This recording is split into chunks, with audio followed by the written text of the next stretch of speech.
Here we have a picture of a de Havilland DH2 in either Egypt or Palestine, and it's from 1892 by a photographer by the name of Charles Daniel Pratt.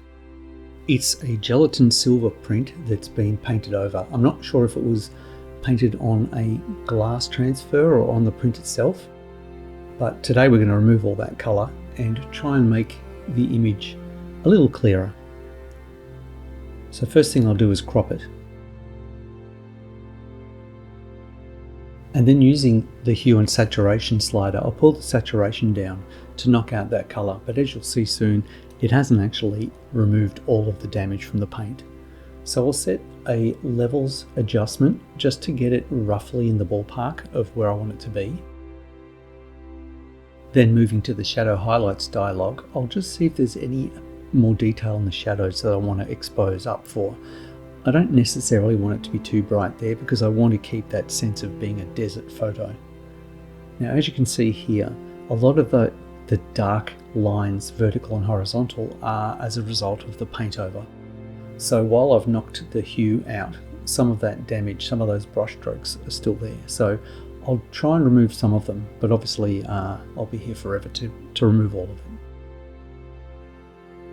Now there are a lot of dots and spots on this image, so I'm going to actually start with a photo restoration filter in the Neural Filters tab, just to see if I can knock out some of the heavy grain and some of the finer speckles. And you can see that it's helped somewhat.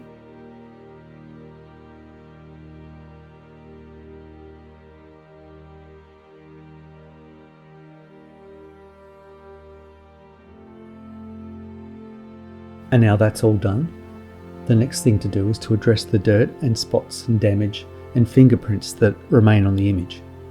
There's a big fingerprint up in the top right corner there, get rid of that. Now this is sped up quite a bit, but I'm using the remove tool, and the remove tool is great for cleaning this sort of damage up.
Now that's most of it gone. You can see if I toggle on and off how much of a change that's made. It's amazing to me how different your perception of an image is once it's had the dust and spots removed. Just that simple task. It took a little while to do, but just doing that changes it enormously. Now here I'm selecting a piece of the sky, a fairly flat piece of the sky, and I'm going to copy and paste that into its own layer. And I'm going to move that over that wing section that's had some damage from the paint over. So I'll add a levels adjustment layer, and I'll use this little icon to constrain the adjustment just to that patch of sky. You can see it gets a little down arrow in the layer stack. Now I can adjust the luminance and try to get that little patch of sky to be as similar to the color of that damaged wing section or that fin as I can. And the reason I want to do that is I don't want to just paint a flat color in there. I want to paint something that has the grain and the dots and the patina of the print baked into it. So that little piece of sky is going to do that job. So setting the mask to black and then picking a white brush, I can start painting through the mask with a white brush and start to reveal that sky texture that I've graded down.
Now here I've selected black, so I'm painting back towards the original image underneath, just with a very soft brush, because I don't want too much of a hard edge there. I don't want to really make it obvious that I've painted a big patch. Now it does bump a little bright and it is a little flat looking, so I'm just going to scooch the opacity down a tiny bit to let some of that old damaged underpainting show through. Now I've grabbed both those layers and dragged them onto the plus icon down the bottom to duplicate them. I'll clear the mask so I have another patch, and I'm going to repeat that same task but on different parts of the wing.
So once more I'll select those two layers, drag them down to the plus icon to copy them, clear that mask, so undo the painting I did to the mask to isolate it, move it, change that to black, and repeat on this part of the wing.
Now here I got bored with that process and I just started selecting colours manually and painting out the worst of those little strokes in this area just with the brush. There's no cloning, there's nothing. I am painting flat colour, which flies in the face of what I said earlier, but whatever. It looks okay. I'm not going all the way back to a completely flat colour.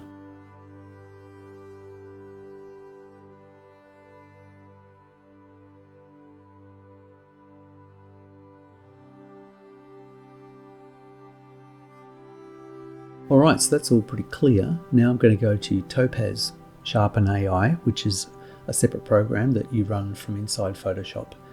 And you can see here that I'm using the standard default settings. And it's going to show me the sharpened image on the right and the original on the left. And you can see that it's actually done quite a good job of all the fine detail of that craft. The engine particularly seems to sparkle a little more.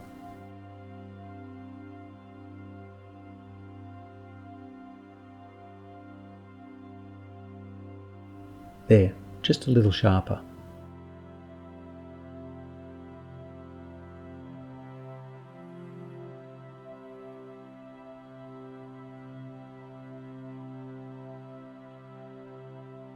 So back in Photoshop, one of the problems with Sharpen AI is it does expose all the tiny little dots and spots even more.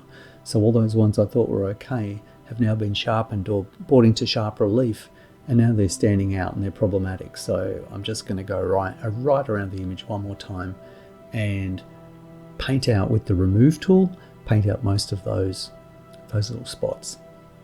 Again, sped up quite a bit.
I'm just going to make the sky a little hotter,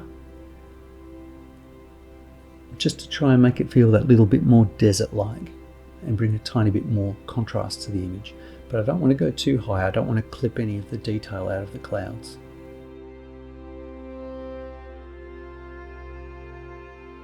May have clipped a tiny bit, but I think that certainly feels a little hotter. And here you go, somebody else's attempt at colour restoration, photo manipulation, and mine. And I think you'll find that cleaning all that rubbish off and really putting the effort in has made that image quite a lot more powerful. So thanks for joining me again today. We'll see you next time.